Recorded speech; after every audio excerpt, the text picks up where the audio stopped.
آیت اللہ شمس الدین بھی ایک جوان کا واقعہ بیان کرتے ہیں. واقعہ میں نے کئی دفعہ بیان کیا، بس میں ان کی اسٹیٹمنٹ بیان کروں کہ جب ایک عالم نے ان سے پوچھا جوان سے کہ کبھی تم نے امام کو دیکھا ہے، تو وہ اتنا پرہیزگار تھا، اس نے بولا ہاں 1 گھنٹہ پہلے اسی شہر میں تھے امام. تو اس نے پوچھا کہ کیسے اس مقام پہ پہنچتا ہے آدمی؟ تو انہوں نے ایک فارمولہ دیا، بس کہا کہ اپنے آپ تک پہنچیں. یعنی اپنے آپ تک پہنچنے کا کیا مطلب؟ مثال کے طور پر خدا نہ خواستہ آپ بیمار ہو گئے، یا کوئی بیمار ہے. اب بیمار تو نہ دوائی کھا سکتا ہے، نہ کھانا کھا سکتا ہے، نہ اپنا خیال رکھ سکتا ہے، تو کون پہنچتا ہے اس تک؟ اگر ہاسپٹل میں ہے تو نرس، ڈاکٹر، کوئی جو اس کے ساتھ ہے، اٹینڈنٹ، وہ پہنچتا ہے تاکہ اس کی بیماری دور ہو، یہ صحیح ہو. وہ جوان کیا کہہ رہا ہے؟ خود اپنے آپ تک پہنچو. یعنی کوئی نہیں پہنچے گا، خود پہنچو. خود دیکھو مرض کیا ہے تمہارے اندر، خود جانتے ہو تمہیں کیا مشکل ہے. ہر انسان خود جانتا ہے.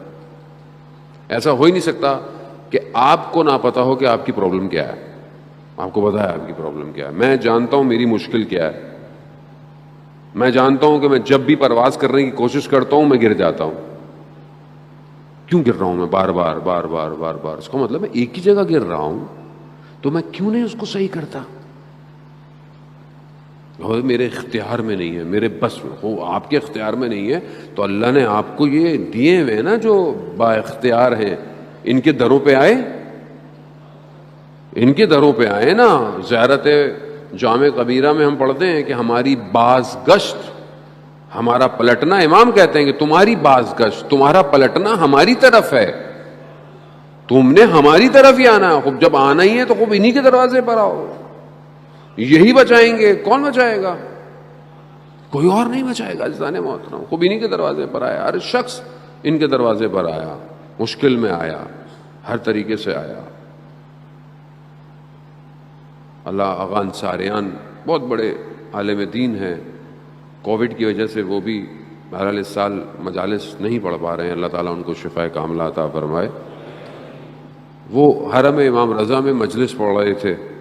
خادم کا ایک واقعہ بیان کیا انہوں نے. خادم حرم کا سو رہا ہے، اس نے خواب میں دیکھا. ظاہر ہے حرم کا خادم ہے، اس کا خواب بھی ویسے ہی ہے کہ امام آئے، کہا فلانے دروازے پر کوئی آیا ہے، اس کی حاجت کو پورا کرو. حرم کے بہت سارے دروازے ہیں، خدا آپ سب کو حرم امام رضا کی زیارت نصیب فرمائے. خوب کیا شان و شوکت ہے اس حرم کی، کیا کیفیت ہے اس حرم کے. ہر صحن کے اندر ایک الگ احساس پیدا ہوتا ہے. اتنے سال گزر گئے مجھے کہ انہی کا کرم ہے سب کچھ، جو بات اب تک بنی ہوئی ہے انہی حرم کے اس صحن میں. آج تک مجھے یاد ہے جب میں پہلی دفعہ زیارت پہ بھی گیا تھا، اس کے بعد امام نے ہمیں بلا ہی لیا، پڑھنے ہی آ جاؤ، یہیں کے ہو جاؤ. وہ جو کیفیت ہے میں آج تک اس کو محفوظ کیے ہوئے ہوں، اس صحن میں جو گوہر شاد کا صحن ہے. اور آپ یقین کریں، میری پوری کوشش ہوتی ہے کہ چاہے میں 1 دن جاؤں، 2 دن جاؤں. ابھی بھی مولا نے مجھے اپنی ولادت پہ بلایا، وہاں پہ جشن پڑھنے کے لیے بھی. شب میں، سحر میں جب میں وہاں جاتا ہوں، اتنی عنایت ہے، اتنا کرم ہے، اتنا کرم ہے، میں آپ کو الفاظ میں بیان نہیں کر سکتا. امام ایسی وادی میں لے جاتا ہے آپ کو کہ یہ اس حدیث کا مصداق ہے کہ خدا نے ہمارے ذریعے سے اپنے آپ کو پہچنوایا ہے.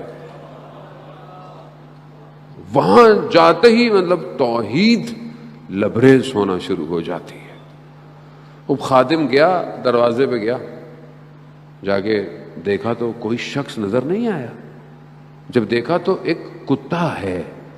کتے نے جیسے خادم کو دیکھا تو مشہد کی گلیوں میں چلنا شروع ہو گیا.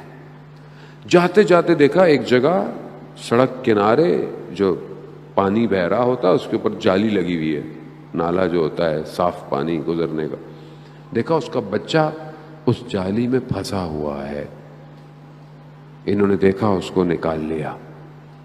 آغا انصاریان حرم امام رضا کے اندر امام سے مخاطب ہوئے، یا امام رضا، ہم جانور سے کم تو نہیں مولا، آپ کی بارگاہ میں آئے ہوئے ہیں.